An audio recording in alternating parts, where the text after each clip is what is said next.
Hello family ടൈൽസിൻ്റെ പുതിയൊരു വീഡിയോയിലേക്ക് എല്ലാവർക്കും സ്വാഗതം. അപ്പോൾ ഇന്ന് ഞാൻ ഉണ്ടാക്കാൻ പോകുന്നത് റവ ഉപ്പുമാവാണ്. റവ ഉപ്പുമാവ് ഉണ്ടാക്കാനായിട്ട് ആദ്യം നമ്മൾ റവ നന്നായിട്ടൊന്ന് വറുത്തെടുക്കുക. സാധാരണ നമുക്ക് റോസ്റ്റഡ് റവ എന്നുള്ളതാണ് നമുക്ക് പാക്കിൽ ഒരു ലേബലിൽ കാണുന്നതെങ്കിൽ പോലും നമ്മളിതൊന്ന് വറുത്തെടുക്കുന്നത് നന്നായിരിക്കും. അപ്പോൾ ഞാനിതൊരു 3-4 മിനിറ്റ് നേരം ചെറിയ ചൂടിൽ നന്നായിട്ടൊന്ന് വറുത്തെടുത്തിട്ടുണ്ട്.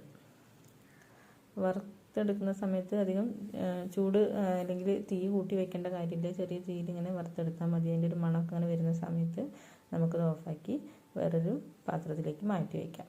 പിന്നെ അതേ പാത്രത്തിൽ തന്നെ നമ്മൾ കുറച്ച് നെയ്യ് ഒഴിച്ച് കൊടുത്തിട്ടുണ്ട്. ഒരു സ്പൂണ്, ഇത് വലിയ സ്പൂണാണ്, അപ്പോൾ ഇതിൻ്റെ ഒരു പകുതി ഞാൻ എടുത്തിട്ടുള്ളൂ.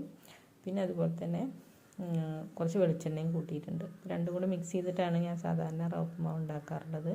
ഈ മാത്രമാകുമ്പോൾ അതുകൊണ്ട് അതിൻ്റെ മണം വല്ലാതെ വരുന്ന പോലെ എനിക്ക് തോന്നിയിട്ടുണ്ട്. ഇങ്ങനെയാണ് ചെയ്യാറുള്ളത്. പിന്നെ അതുപോലെ തന്നെ കടുക് പൊട്ടിക്കുക.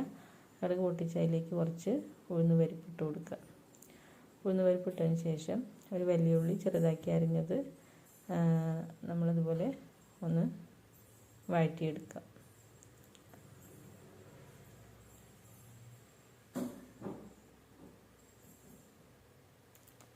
അത് ഏതാണ്ടൊന്ന് വഴന്ന് വരുന്ന സമയത്ത് നമ്മളിതിലേക്ക് ഇഞ്ചി ചെറുതാക്കി അരിഞ്ഞ് ചേർത്ത് കൊടുക്കുക. ഇഞ്ചി അധികം വേണ്ട, ഒരു ചെറിയ കഷ്ണം ചെറുതാക്കി അരിഞ്ഞ് ചേർത്ത് കൊടുക്കുക. പിന്നെ അതുപോലെ തന്നെ ക്യാരറ്റ് ചെറുതാക്കി അരിഞ്ഞത് ഇതിലേക്ക് ചേർത്ത് കൊടുത്ത് ഒന്ന് വഴറ്റുക. കൂടെ നമ്മൾ പച്ചമുളക് ചേർത്ത് കൊടുക്കുക. അപ്പോൾ എരിവിന് ആവശ്യമായിട്ട് എരിവ് നമുക്ക് ഇഷ്ടമില്ല എന്നുണ്ടെങ്കിൽ നമുക്ക് ഈ ഒരു ഭാഗം കൊണ്ട് ഒഴിവാക്കാം.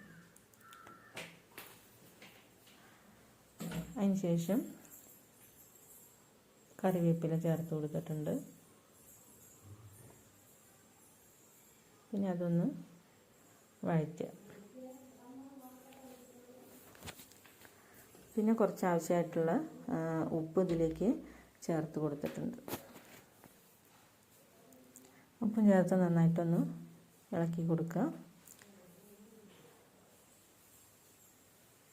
പിന്നെ മഞ്ഞൾപ്പൊടി, അപ്പോൾ മഞ്ഞൾപ്പൊടി ഇല്ലാതെ വൈറ്റ് കളറായിട്ടുള്ള ഉപ്പുമാവ് നമുക്ക് ഉണ്ടാക്കിയെടുക്കാവുന്നതാണ്. പക്ഷെ എനിക്കൊന്നും കൂടി ഈ ഒരു മഞ്ഞ കളറിലുള്ള ഉപ്പുമാവ് ഇഷ്ടമായതുകൊണ്ട് ഞാൻ അതുകൂടി ചേർത്ത് കൊടുക്കുകയാണ്. പിന്നെ നമ്മൾ ഏത് കപ്പിലാണോ നമ്മൾ പൊടി എടുത്തുള്ളത് സെയിം കപ്പിൽ തന്നെ ഒരു 1.25 വെള്ളം ഞാൻ ചേർത്ത് കൊടുത്തിട്ടുണ്ട്.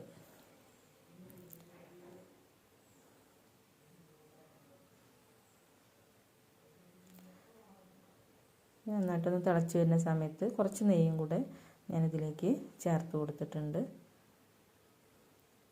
പിന്നെ വെള്ളം തിളച്ച് വരുന്ന സമയത്ത് തീയൊന്ന് കുറച്ച് വെച്ചിട്ട് നമ്മൾ പൊടി അല്ലെങ്കിൽ നമ്മുടെ റവ ഇതിലേക്ക് കുറേശ്ശെ ഇട്ട് കൊടുക്കുക. ഒന്നാകെ ഇട്ട് കൊടുത്താൽ കട്ട പിടിക്കും. അപ്പോൾ നമ്മൾ കുറേശ്ശെ ഇട്ട് കൊടുത്ത് നന്നായിട്ടൊന്ന് ഇളക്കി കൊടുക്കുക. പിന്നെ അധികം കട്ട പിടിക്കാതെ നമ്മൾ പെട്ടെന്ന് തന്നെ ഇതൊന്ന് എല്ലായിടത്തും വെള്ളം എത്തുന്ന രീതിയിൽ ഒന്ന് ഇളക്കി കൊടുക്കുക. ഇളക്കിക്കൊണ്ടേ ഇരിക്കുക, അല്ലെങ്കിൽ എല്ലായിടത്തും ഒരുപോലെ വെന്ത് കിട്ടില്ല. ഏതാണ്ട് ഉപ്പും ഇതൊക്കെ കറക്റ്റാണ്. അപ്പം ഞാനിതൊന്ന് ജസ്റ്റ് ഒരു മിനിറ്റ് ഒന്നുകൊണ്ട് അടച്ച് വെച്ചിട്ടുണ്ടായിരുന്നു. അപ്പം എന്താ വെച്ചാൽ ആ ഒരു ആവിയിൽ അതൊന്നും കൂടി അങ്ങോട്ട് വെന്ത് കിട്ടും. ഒരു മിനിറ്റ് അല്ലെങ്കിൽ 2 മിനിറ്റ് കഴിയുമ്പോൾ നമുക്കത് തുറന്ന് വീണ്ടും നന്നായിട്ടൊന്ന് ഇളക്കി അതിൻ്റെ പൊടികളൊക്കെ ഒന്ന് വേറെടുത്താം. ഇത്രയും കഴിയുമ്പോഴേക്കും നമ്മുടെ റവ ഉപ്പുമാവ് റെഡി ആയിട്ടുണ്ടാവും. അപ്പോൾ ഇന്ന് നമ്മുടെ ബ്രേക്ക്ഫാസ്റ്റ് ഇതാണ്. അപ്പോൾ നിങ്ങളെല്ലാവരും ട്രൈ ചെയ്യുക. വീഡിയോ ഇഷ്ടമെങ്കിൽ ലൈക്ക് ചെയ്യുക, സബ്സ്ക്രൈബ് ചെയ്യുക. Thank you.